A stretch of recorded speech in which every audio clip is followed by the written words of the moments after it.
Welcome to the Agency Uplift Podcast, all about the unique experience of growing an agency, the ups, the downs, the challenges, the learnings. I'm your host, Sean Lang, agency owner of over 7 years and co-founder of Social Commerce Club. And today I'm joined by Dmitri Fesenko, founder of Haven. Haven helps DTC agencies stay lean and grow without the headache of hiring in-house media buyers. Dmitri, thanks so much for being on the podcast. Excited to be here. Yeah, I'm excited to chat. So really quickly, can you clarify for the audience, do you only do in-house media buying, or do you have another agency on the side? Yeah, I have two agencies. Haven is the latest one. I have also AdTribe, which is DTC growth agency for direct clients, like direct brands. I've been doing this for the last 7 years. But on the side, we always had uh, clients like agencies, and we would help them with that extra capacity of media buyers. Like if I would have drop in clients on that tribe side, I would go and reach out to a bunch of agencies and say like, oh, I have like 3 full-time media buyers. Do you need any like help? And last year I decided that maybe there was a world when I don't have to do work with direct clients because it's always been about like always chasing them down and all the problems eventually come back to you. So I decided to push like this year to push more that's kind of white label offer, which is underneath is basically the same company, AdTribe, Haven. We have the same team, same processes, but the only difference is that we don't do direct communication with clients. We just talk directly to agency owners or their like account managers, and we help them with their fulfillment needs. So instead of them going to Upwork, hiring contractors, they basically reach out to us, and we manage all their like media buying for their clients. So it's essentially the same agency, or at least the same talent pool, but there's two different sides to it. One is AdTribe for actual clients, and then the other is Haven for agencies. Yeah, that's correct. And that's my biggest, I would say, pitch to agencies. That I haven't built white label agency per se because there is a lot of um, like association with the like low quality. If it's white label, it's cheap, low quality. But in a nutshell, it's basically the same stuff. And I say like I'm doing the same work for direct clients, using the same media buyers, the same processes. But of course, we make less on white label offers, but I still willing to take that kind of hit in terms of margin because of retention. So if we have direct to consumer brands working with us, like we have legacy brands, but most of the brands they come and go like the 3-6 months. There was like a drop in performance, and they like, yeah, I'm gonna find another agency, and we work with the agencies on the white label basis. Like I still have an agency that I worked with like 7 years ago as a freelancer, Wow. and they still work with us. So for me, okay, there is something there. So yeah, like we kind of lose a bit up front, like charging less. So it's more like a volume game. But the retention is like years. And when I signed the contract with the agency owner, like I don't have to do anything else. Like I basically connect them with my team, with my head of media buying, my senior media buyers. And after that, I almost don't talk to that agency. So for me, like, okay, that's sounds more like fulfilling job to have than chasing down direct clients all the time. For at least this year, but again, I don't know like how far I can go with this model because for us to scale, we have to have hundreds of accounts and like Right. 50-ish media buyers, because we charge whatever $700-800 per account. So at some points it's gonna get messy if I have like we already have 90 accounts under management. Like we still like pretty keeping up with the quality of work, but I think if you onboard 50 plus accounts on top of it, I guess the system might collapse at some point. So we will have to kind of refine it. That's really, really interesting. So that already gets me thinking about different ways that you could operationally scale something like that. Because at this point, if it's a volume game, that means you're working with way more clients, which means that in theory, you need to have way more media buyers. But also, I'm curious, have you been finding economies of scale by implementing either automation or using AI to allow your team to manage more volume without just throwing more people at the problem? Yeah, we haven't done much. We do use AI for creatives. Like if we need to do the graphic designs, and like we do use like Icon those like new Hmm. hypey tools out there. We test them all. But in terms of the processes and maybe like the onboarding, like we like mostly just more work, more humans, at least for now. And as I said, probably at some point that system is not gonna collapse, and then we need to figure out how to squeeze more volume from the existing team. Because right now, for example, media buyer on average can manage, I don't know, 10 accounts. Like, how do we um, help that media buyer to manage 12 while keeping the same amount of like hours that media Yeah. buyer works on, and keep the quality, right? And like what things we can remove and like outsource to, I don't know, maybe like communication is taking most of the time. Communication is the main problem between like agencies and media buyers because I mean clients, like there are different clients, right? Like some clients want daily check-in and some clients like don't care. So I guess like if there is a way to optimize their like how we communicate with the agencies, they would probably offload a lot of hours for like media buyers, and also have a lot of internal processes that media buyers are not always happy with, like with the spreadsheets, and because I want to track everything and like, let's just fill out all the information every month, every week. So there is definitely work to do in the on the operation side, and I don't have anyone who responsible for operations. There is like head of media buying Andrew, who's more like a mentor for all the media buyers, and he's my like quality control. So I know if any account goes to the team, I know that Andrew is on top of it, and I know the quality is going to be there. But in terms of the operations, like I don't even touch anything. Like I mostly do sales, and operationally, we don't have anyone who would try to optimize our processes, basically. That's really interesting. Yeah, so that makes me think that probably that next level in terms of, making sure that it doesn't break, like you said, is probably finding that operations piece, whether it's a person or, I mean, it's realistically it's going to be a person, some kind of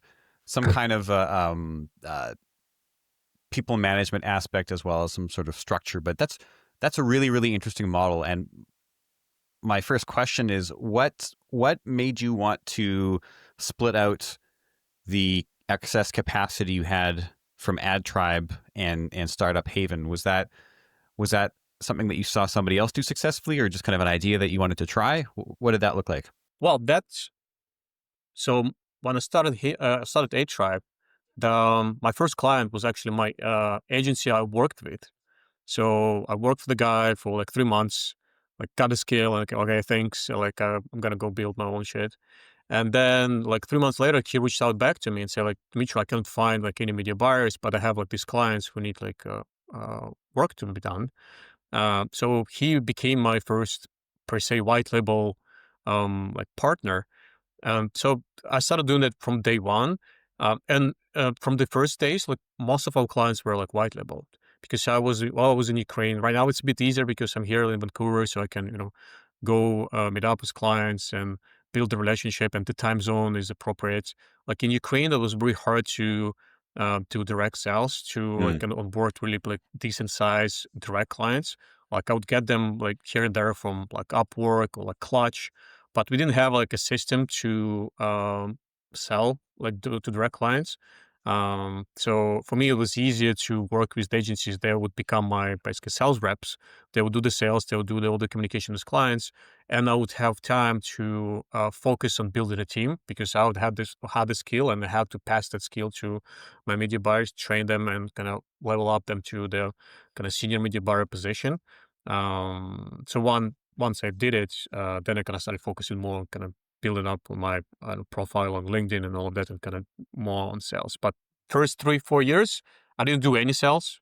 Agencies basically did all the job for me, and I would just focus on building basically the team and operations and processes in Notion and stuff like that. that sounds dreamy. Somebody else doing the sales for you. That sounds fantastic. But at what point did you go from being like a freelancer media buyer to being a white label agency with media buyers working for you? At what point did you start to bring people on? Well, that happened very fast, and I still, I would say blame, but it happened very fast because I was like 29, and the 30 years old like was approaching very fast. So probably if I would be 25, I would probably be a freelancer for a longer time and would just enjoy life and kind of help manage clients, do the work. But since I was like 29, like I wanted to, accomplish something by like 30. So from the point when I learned the skill, or like I didn't know anything about Facebook ads, I basically read the book about Facebook ads from the guy who's like another agency owner. They got hired to do this like media buying job. I worked for 3 months. Then I worked for 2 months for another affiliate marketing agency because I thought there was gonna be more money there. Didn't happen. And then maybe like I did freelancing maybe for 4 months. So in total, like I worked like independently, maybe to that for 8 months as a like media buyer. And then I got to the point that I was managing around like 15 accounts by myself. And then, okay, like, now I have to do something with this. Either I start like firing like accounts that I don't want and kind of keep only the best ones, or I can start hiring people. So I hired my first employee was Andrew, who's right now head of media buying. He's the guy I used to study with in the university. So he's my classmate. And he didn't know anything about media buying at all, anything about marketing. Like I have a background. I used to work for the government. I used to be a customs officer. So it's Oh, like I came from like completely different backgrounds. Then I just traveled the world. I went to Thailand and like started exploring like because I didn't even know how people make money online. Because for me that was such a wild concept hmm. that you can sit at home and kind of make money. So I went to Thailand. I kind of spent some time with the kind of people who do like drop shipping and like agencies. So yeah, answering your question, it took me like from not knowing anything about Facebook ads to hiring my first team member like Andrew, like 8 months. And then maybe like another 8 months, I hired maybe like almost 10 people because I wanted, to grow that Wow. fast. So that like first year was the fastest because by the age of 30, like I had already 10 people and like, oh, I have this, big thing. So then of course I had to start firing people at some point because like I couldn't, get them enough work. But yeah, just 8 months and I had like my first employee basically. But if I would be younger, I'd probably keep it like longer. I would probably keep building my craft and keep building the level of clients that I work with, and maybe then like start hiring people. But since I was in a rush to build something like a business, that transition was very fast. Right. Yeah. Yeah. I can imagine. So you went within 1 year to hiring 10 or so people, but then you mentioned that you ended up firing a bunch of them because there wasn't enough work.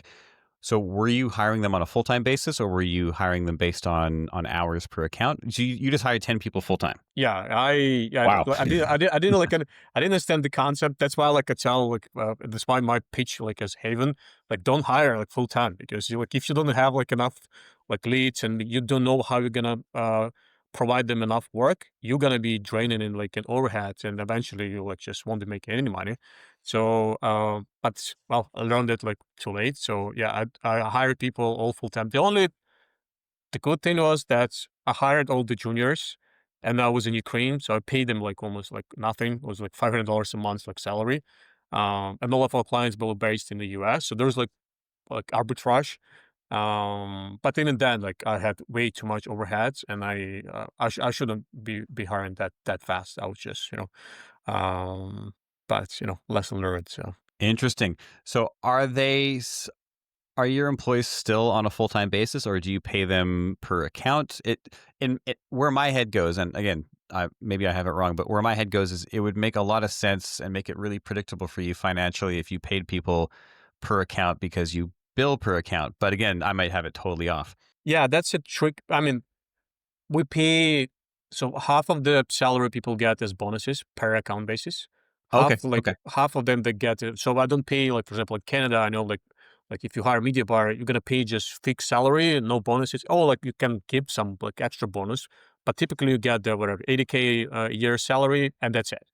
I pay a decent size at least for Ukraine base and the rest and like of their salary they get through like bonuses. So more accounts they manage, they get the percentage Right. of each account they manage. So it's kind of like half half because if you just pay just percentage, like what's the benefit then working for me? Like right, like people still want to have that kind of safety net. They want to get that like base. They like we give them perks. They like we invest in their like education and their courses and all of that. So they still want to have the that safety, like working for another company.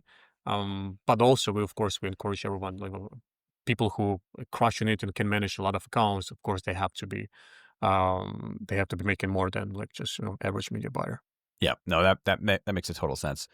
Um, cool. So over the course of you scaling Haven, what are some of the biggest struggles that you've had? And sort of, I can hear an airplane in the background. It must be summer right now. What are some of the biggest struggles that you've encountered, and how did you sort of move through those? Uh, Well, the hiring part is always hard, and keeping the quality of the service is always hard because when you scale, there's like processes that we have, and making sure that everyone follows those processes and having people who keep each other like accountable. That's something that's really hard. I was super lucky to have Andrew, who is my kind of first employee, my head of media buying, and he keeps everyone accountable for the processes, but still, like a lot of things, of course, slips through, and some people, like don't deliver that expected. Plus, like time zones sometimes make it hard. Like especially if everything is good with the ad accounts, then like no problems, right? Like you can, like clients are pretty chill. Like yeah, you can answer tomorrow, like a couple of days. But if something breaks, and for example, because of the time zone, my team is already like not online. Sometimes it does happen that clients because we get angry and no one can get back to them, and by the next morning we wake up, we already don't have that client. So I think that's the challenge. Also, like on the direct side, like for him, and I would say like we have a lot of challenges, like because again, its model is very simple. There is an agency owner. I connect them to the team. They work directly. So and all agency owners, they like to understand like the setup, so they very like empathetic with what we do. With direct clients, of course, this is not acceptable. So like I wrote the post like last or 2 weeks ago that we lost the client just because they I don't know, we dropped the client on Slack, sent them a bunch of messages, and then we mentioned that, oh, by the way, we also work Ukrainian time zone. And then, of course, like, I mean, if you charge client 4 or 5 grand per month, client, like, what I'm paying money for, like, they've like some like offshoring talent and they won't even talk to me. So we have more problems on the direct side, like on the AdTribe side, because we don't have that layer like of account managers. So all the clients talk directly to media buyers. And for some clients, it's fine.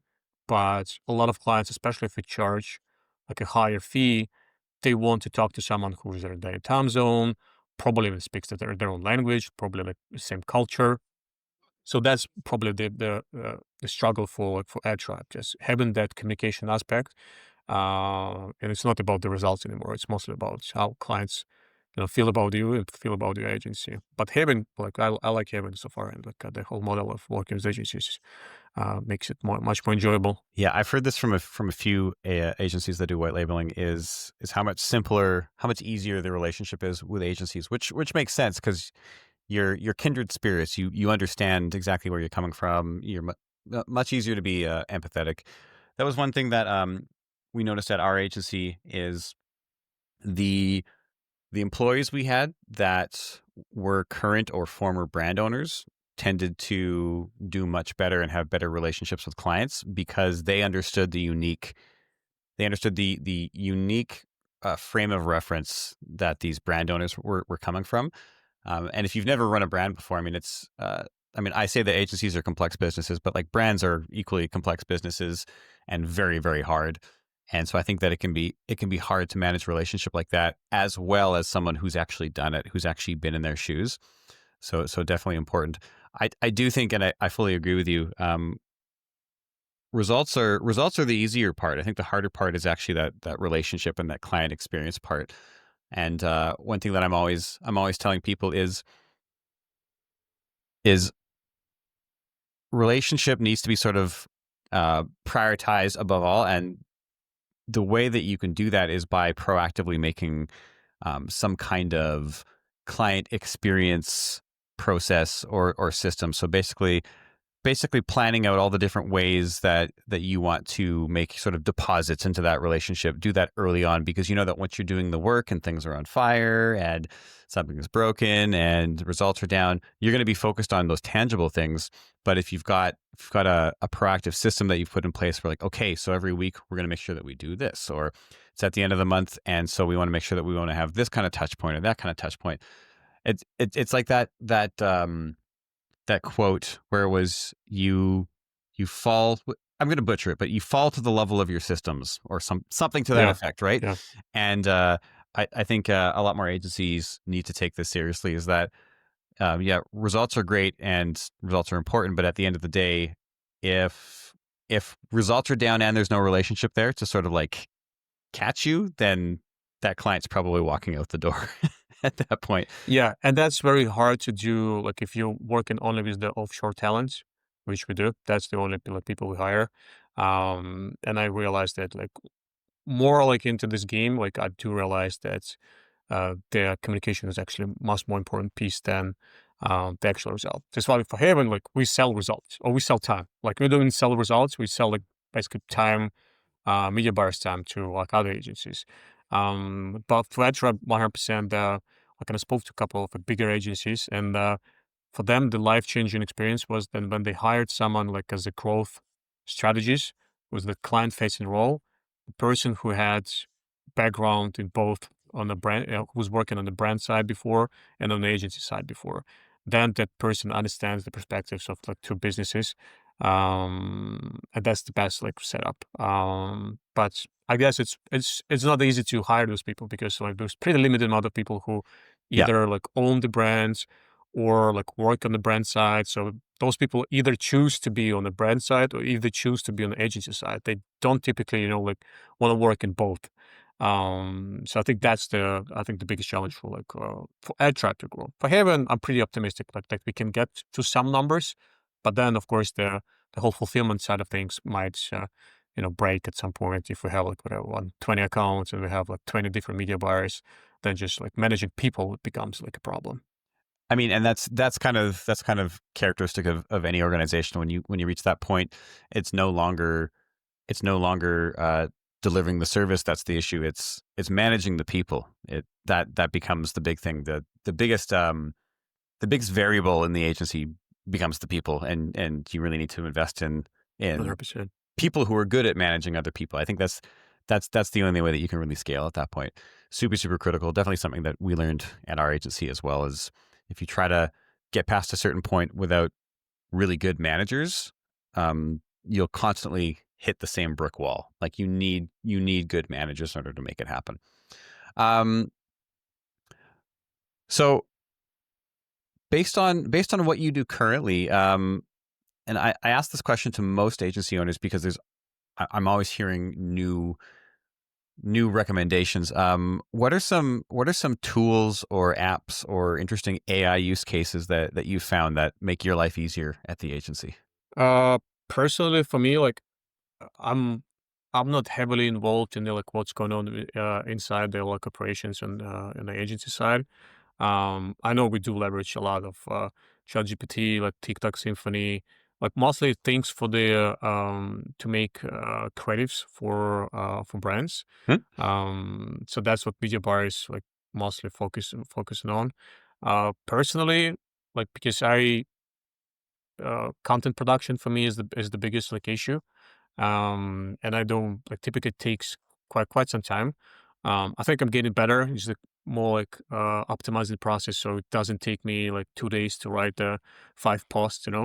So I think one of the biggest things I use is basically I have uh, on ChatGPT you have this project. So for each like for Haven, for AdTribe, or for LinkedIn, you create these like folders.